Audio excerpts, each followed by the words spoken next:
Hi, welcome to a new episode of Beyond Garden, a series that we started last year to introduce you to interesting concepts of the natural world about plants. And today we're talking about coffee, a wonderful smell to wake up to in the morning. But do you know that this plant, within few hundred years from anonymity, has become the second most important commodity of the world after petroleum products?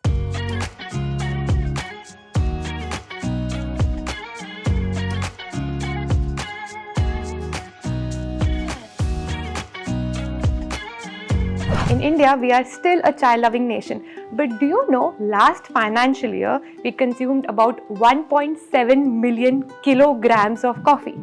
With older players such as Starbucks and new acquired Pret by Reliance, coffee market in India is brewing hot.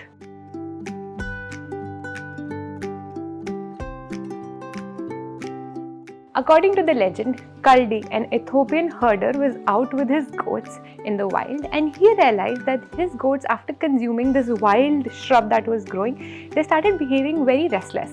Out of curiosity, he also consumed some ripe berries.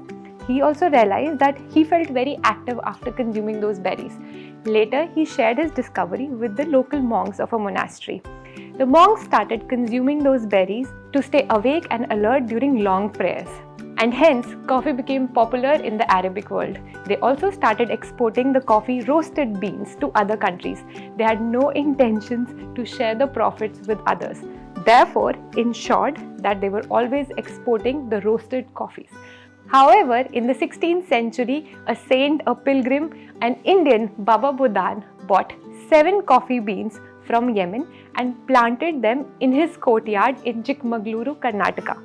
Later, in the British rule, coffee farming fully flourished and still 80% of Indian coffee comes from the South Indian states, Karnataka, Tamil Nadu and Kerala.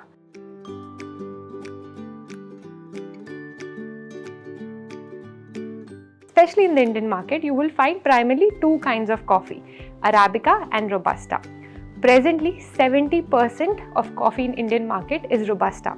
But that was not the case. In 1950, Arabica was very popular. Arabica is a slightly sweet flavored coffee. It is also a very sensitive plant. Because it is very sensitive to kinds of pest and rust, eventually farmers started moving from Arabica to Robusta.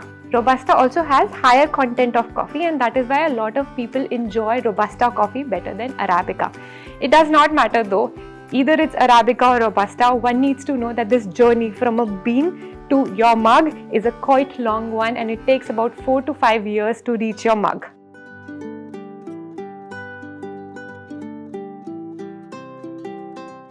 Coffee beans have caffeine that gives the rich aroma. So coffee is often grinded and powdered. But you know what? This powdered coffee is not what is exported or traded in the world. It's actually the beans that are traded and exported. The plant, of course, starts from a seed. From seed, it takes about 3 to 4 years for the berries to come on the plant. These berries are sun-dried, roasted and grinded. But before the beans are roasted and grinded, they go through a process of grading. You know, it's very similar to wine. So the way experts sniff and smell wine and they grade, give them points from 0 to 100, a similar process is followed for coffee and they're graded from 0 to 100. So a high graded coffee, like something above 80 points, is considered as specialty coffee. Now in India, we have 2 kinds of specialty coffee. One is the monsoon coffee and the other is the Mysore special coffee. So the monsoon coffee is actually called the monsooned coffee and the Mysore specialty coffee is called the Mysore nuggets. So there's an interesting story behind the monsooned coffee. When ships used to carry coffee from India to Europe, they realized because of the monsoon winds, the beans, they absorbed water, they became bigger in size and they also turned yellow. And that's how the specialty coffee called the monsoon coffee took birth. And the second specialty coffee from India is of course the Mysore nuggets. Only 2% of the Arabica coffee comes in this category of specialty coffee.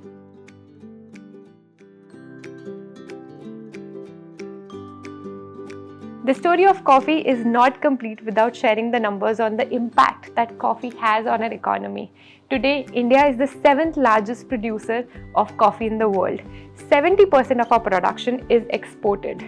Daily, 7 lakh people are employed during this process of coffee production. In 1993, our earnings from coffee was just 500 crores. 30 years fast forward, today it's about 5,000 crores. Be it Americano, Espresso, or whatever variation of coffee you may enjoy, remember this cup of coffee has a long history. Think about that tiny seed. Think about the laborers who work in the plantation to grow that coffee, to bring that coffee to your mug. Before I vanish from your screen, I want to remind you that Garden Up survives on patronage of gardening enthusiasts such as you. We do not accept donations because we value our products and services. If you would want to support us, please check out our Garden Up store. Who knows, you might find something useful there for your plants, for your home, or for your balcony. Thank you so much for watching. I'll see you very soon.